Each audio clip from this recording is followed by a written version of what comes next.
Lucille Ball. Co-starring Gail Gordon.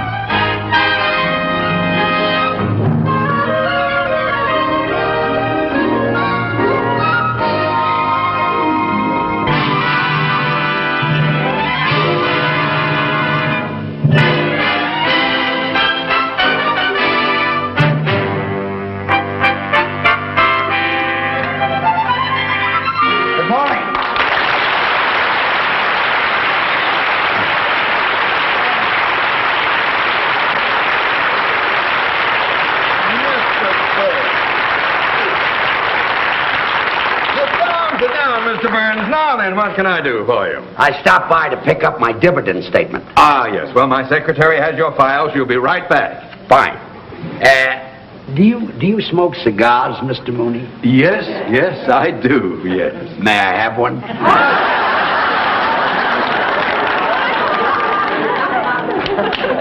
Thank you. Jack Benny always pulls that on me.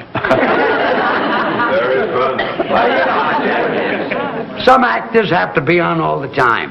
So I've heard. Oh, that could be very annoying. I could never be like that. I think it's unprofessional. I say once an actor walks off the stage, he should leave his work there and be like everybody else. Very commendable. I've learned to relax, like Irving Berlin said in that song many years ago. Lazy, I want to be lazy. I want to just lay in the sun with no work to be done. Yes, I remember that. Ooh, under that awning they call the sky.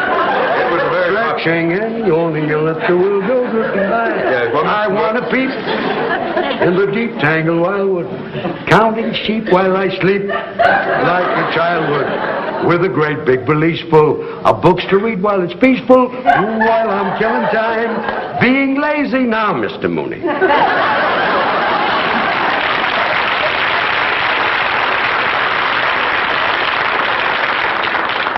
Maybe I can find your file, Mr. Burns. It should be here under the B's. All right, Martin, Miller, Munson, Murphy. Under the B's? Maybe we'd better wait for my secretary. I hope you don't mind waiting. Think nothing of it. Now that I'm not doing an act anymore, all I've got is time on my hands. You and me, nothing but loving you. And if I fall, once and for all, I'll see my dreams come true. Moments to spare for someone you can. Excuse me, Mr. Burns. Yes, oh, I was here, ma'am. What? Oh, yeah, because... Time on my hands, you and Mr. Mooney, don't be embarrassed. Nobody ever lets me finish a song. Would you care for another cigar? Oh, no, go right on with your work. Yeah. I'll just sit here and look at the stock report. Oh, yes. I envy you, Mr. Burns. How's that? Well, being able to retire in the prime of your life, just sit back and to collect dividends. Well, that might be true about some people, but not about me. Huh? It kills me not to be doing an act. Well, why did you stop working? Well, I've always liked to work with women. I had a great act going with Carol Channing, and then she left me. She went into Hello, Dolly, and then I did an act with Dorothy Provine, and then she went into television, and Connie Stevens went into pictures. Well, why don't you find some other girl to work with you? Mr. Mooney, comedians are not that easy to find. Gotta find a girl with a kind of a pixie personality, eccentric, way out, a real kook. A girl like that is very, very hard to find. Here's the contract, Mr. Mooney. Well, it's about time you got here. I've been trying to find Mr. Burns' file. Oh, George Burns. How do you do? Oh, you've been a favorite of mine for years. Thank you. Oh, I used to watch you all the time on radio. You watch me on radio? I mean, I used to listen to you on television. Listen to me on television? Yeah, that was the year my picture tube went out. You should have gone back to watching me on radio. Oh, you say the funniest thing. Mrs. Carmichael! I've been trying to find Mr. Burns' file. It is not under the B's. Oh, I must have put it under the X's. Why would you put the B file under the X's? Well, that poor little file never has anything in it. Here. Well, where is it? Well, no, I don't know. Wait a minute. I bet I know what I did. You see, Mr. Burns, I always have trouble remembering names, so I took a course in word association. Now, Burns reminds me of fire. So you filed it under the F. No, fire reminds me of stove. So you put my file under the S's. No, stove reminds me of pot roast. It's your turn. You filed it under the P's? No, pot roast reminds me of noodles. Mrs. Carmichael, you're making me angry. Making me hungry. And noodles reminds me of my mother. It's your turn. Noodles remind you of your mother? Yeah, she made the best noodles, and I'll bet that's where I put your file. Under noodles. No, under gravy. Mrs. Carmichael, I don't know what I'm going to do with you. I know what I'm going to do with her. Start a whole new career. Mrs. Carmichael. Yes, sir. Have you ever thought about going on the stage? Oh, my life. How would you like to do an act with me? Oh, Mr. Burns, you can't be serious. I know it. That's why I want to get back on the stage. Oh. What do you say? Oh, well, that's very nice of you, Mr. Burns, but I couldn't do that. I couldn't quit my job here. Why not?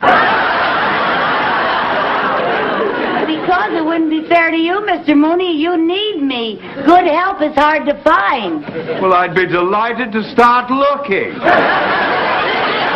Now, Mrs. Carmichael, this is a great opportunity for you to make a lot of money. Yes, I know it does sound like a wonderful opportunity. Yeah. Oh, and you know, today, my horoscope said that my whole future was going to take a turn for the better. So did mine. How much would I make? Well, it's unprofessional for an artist to discuss money. Oh. That's usually handled by your agent or someone who handles your financial matters. Oh, well, Mr. Mooney usually handles all my financial things. Yes, and I'd be delighted to represent you in this matter. Would you? Yes, indeed. For the customary 20%. 10% is customary. Oh, 10. Oh, yeah. Well, see, I'm new to show business. You two talk it over, and when you decide on what you want, you can get together with my agent. Fine. Here's my address. Be at my apartment tonight, and we can start rehearsing. Your apartment? Nice and quiet there, and nobody will bother us. Well, I hardly know you, Mr. Burns, and going to your apartment, you in show business and all. Mrs. Carmichael, you don't have to worry about a man like Mr. Burns. She does, too.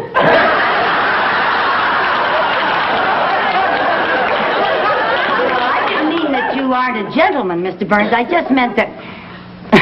Well, I meant you're a man, and if I go to your apartment, people might talk. What people? There won't be any people there. And when I talk, nobody believes it anymore. Good night. Okay, Goodbye, Mr. Mrs. Burns. Carmichael. Well, thank you. Goodbye, Mr. Mooney.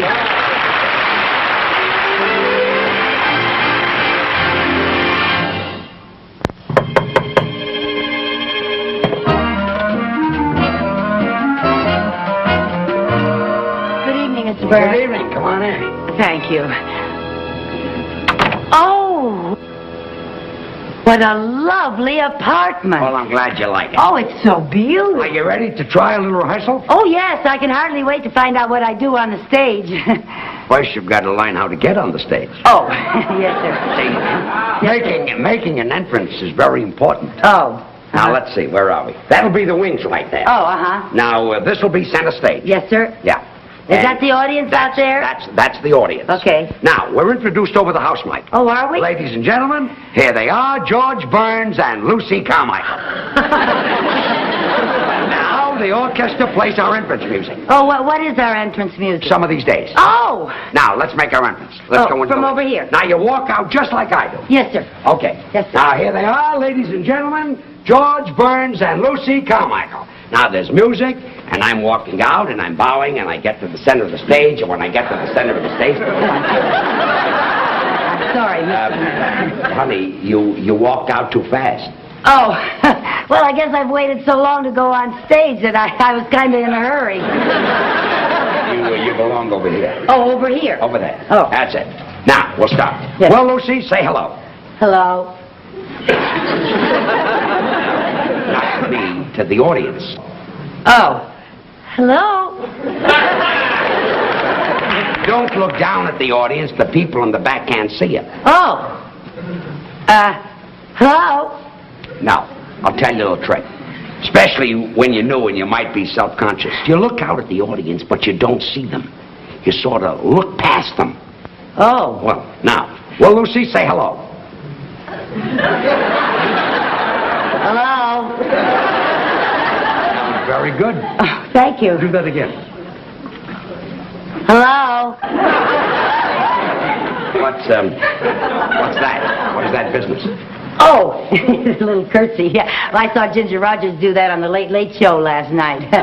Yeah, I saw her on the show. She's my favorite. My very favorite. Look, she's very good. Yeah, Fred Astaire was in the picture, too. It was a wonderful picture. You know, at the beginning of it, Fred was an ambitious young dancer playing in a show in Muncie, Indiana. Muncie. You ever been to Muncie? I was closed there. Oh.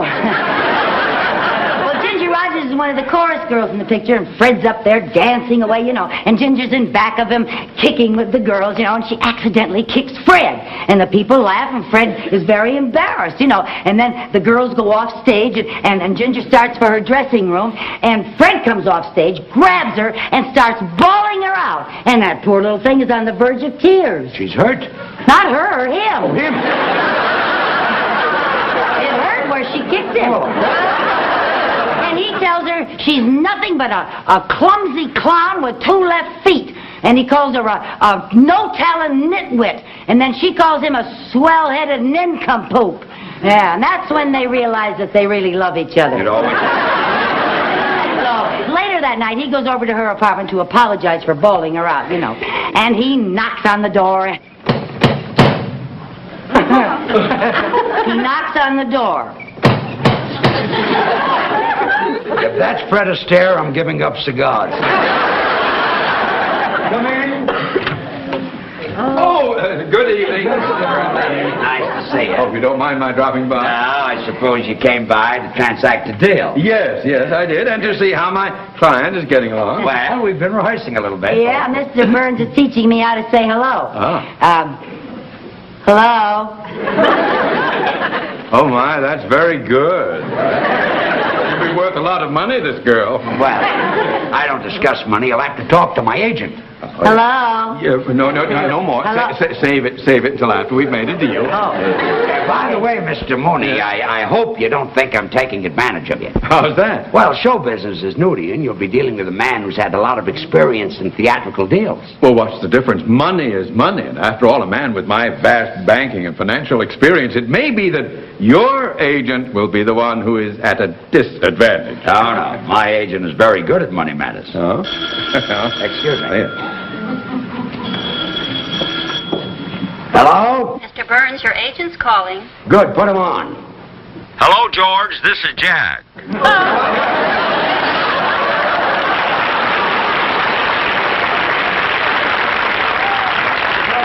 Time, Mrs. Carmichael's agent is here right now. Fine. Let me talk to him. Good. Here he is. His name is Mooney. Mr. Mooney. Hey, Mr. Mooney, my agent. What's his name? Benny. Jack Benny. Jack Benny is your agent?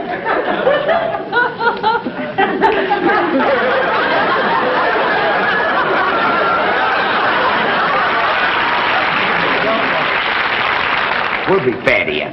We will not. I'll handle this. You just get us booked someplace.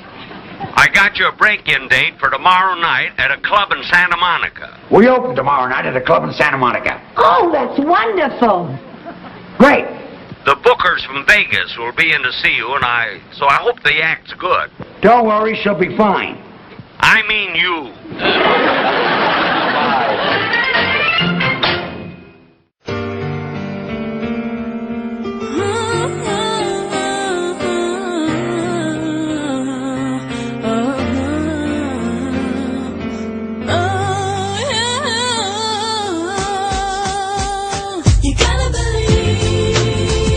Believe in you.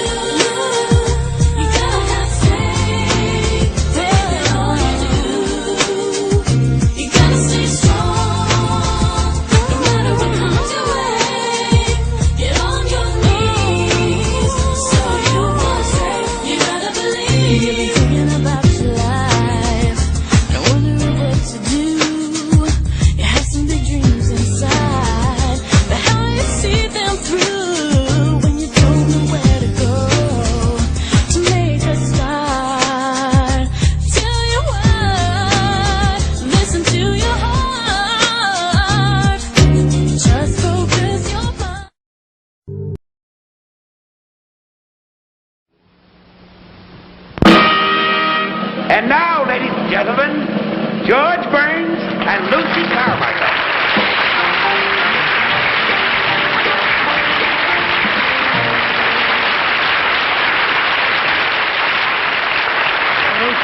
Hello. Well, now that you're on the stage, what are you going to do? Oh, well, when I was in the beauty parlor this afternoon, I heard a wonderful joke. Would you like to hear it? It had everybody dying laughing. We'd all like to hear. Oh, well, this one man looked up and said to the other man, "Don't ask me, I just got here myself."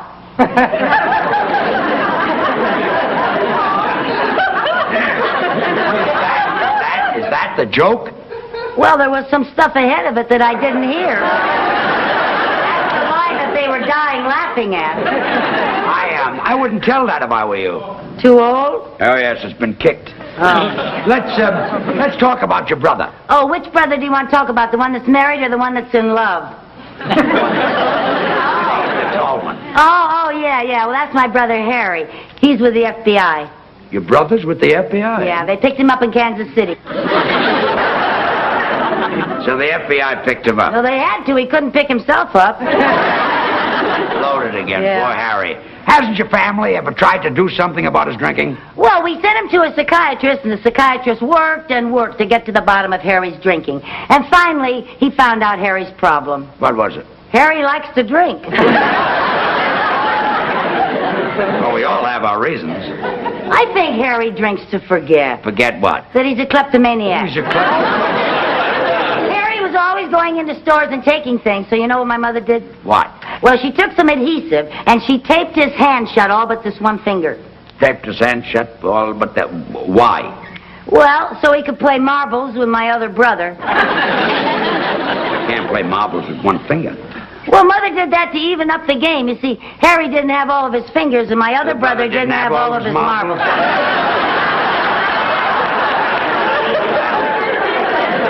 That made the game even. Yes, it did. But when your mother taped up Harry's hand so that he only had one finger, did this stop his shoplifting? Well, it helped. All he could steal were donuts. Harry likes those. That's right. It was a donut that broke Harry's back. Donut broke his back? Yeah. You see, he had a donut in his right-hand pocket, and he tried to get it out with his left hand. And broke his back? Yeah.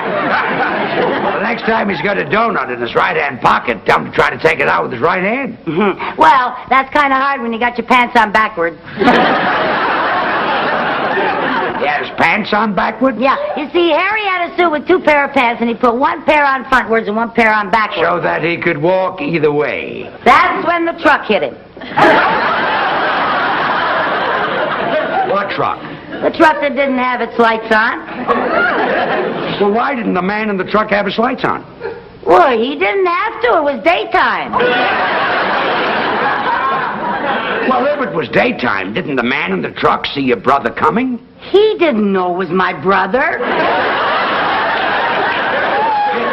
Oh, he saw two pair of pants coming toward him, and he drove right between them. Well, that's our music cue. And Marcy.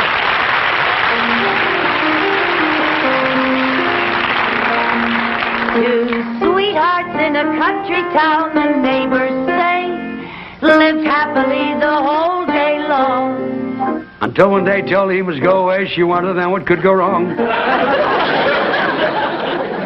He said, you know it's true, I love you best of all, and yet it's best that we should part.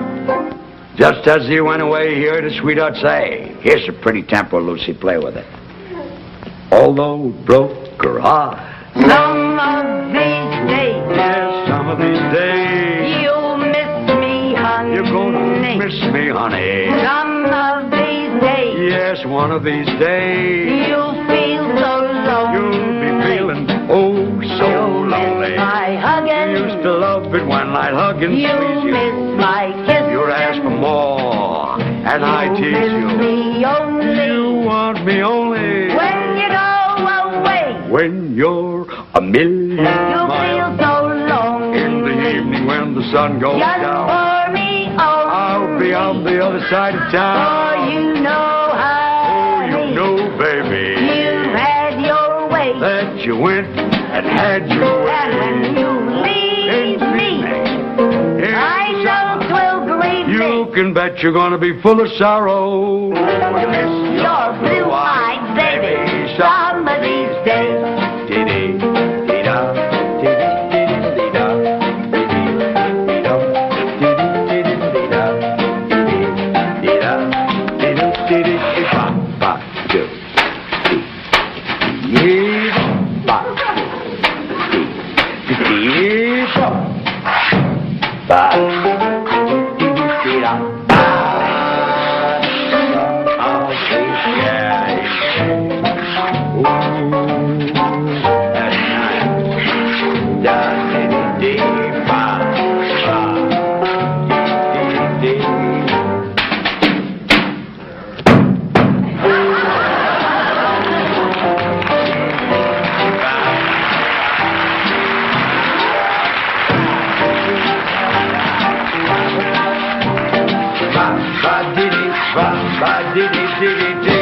Lonely, just for me only.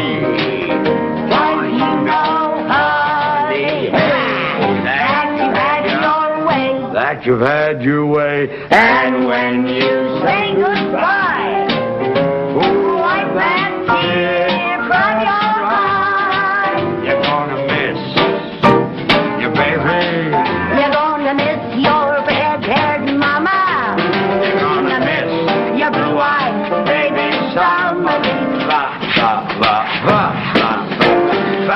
Miss your blue-eyed baby somebody.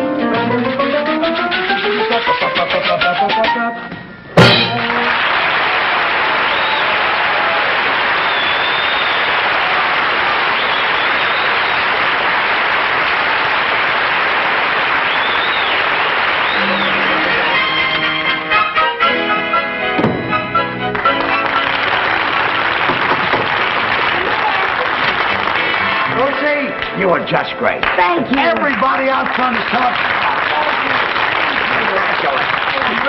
Oh, Michael, I couldn't be more proud of you. Oh, Mr. Mooney, that's the first time you ever kissed me. Well, banking and show business are different. You know, this girl is sensational, Yeah. and the men from Las Vegas have offered $10,000 for the act. $10,000? They'll go as high as 15 if you won't sing. We'll take the 10. Did you hear that, Lucy? We're going to Vegas. Oh, that's just wonderful. You know, this is like what happened to Ginger Rogers in that picture last night. The producer saw her on the stage. She got an offer to go to Vegas, but she'd been with Fred so long that she didn't want to be... Oh, Mr. Burns, I can't go. Why not? Oh, because I can't leave Mr. Mooney. But I want you to go. Oh, no, you don't. You need me. I don't need you. I want you to leave. Oh, I couldn't leave you any more than Ginger could leave Fred. Not even when Fred pretended to be mad and said things that were very nasty to make her mad. Mrs. Carmichael, please get it through your head. I want you to go with Mr. Burns. My life would be happier without you. Happier! Happier! That's just what Fred said, because he didn't want to stand in her way. But Ginger knew that Fred needed her, just like you need me, Mr. Mooney. Now. Mr. Burns, but it just wouldn't work. I couldn't be funny out on the stage thinking about Mr. Mooney back in the bank trying to get along without me. Mr. Mooney, you must be a wonderful man. How do you inspire such loyalty? I don't know what I've done to deserve this. Well, I hope you're not mad at me, Mr. Burns. What for? This is the story of my life. But what about the engagement at Las Vegas? Well, now that I don't have a girl, I guess we'll have to pass up the $10,000. Oh, I'm just awfully sorry about it, but, you know, Mr. Burns, Mr. Mooney has... What are you doing? If you think I'm going to let $10,000 go down the drain, you are crazy. Some of these days...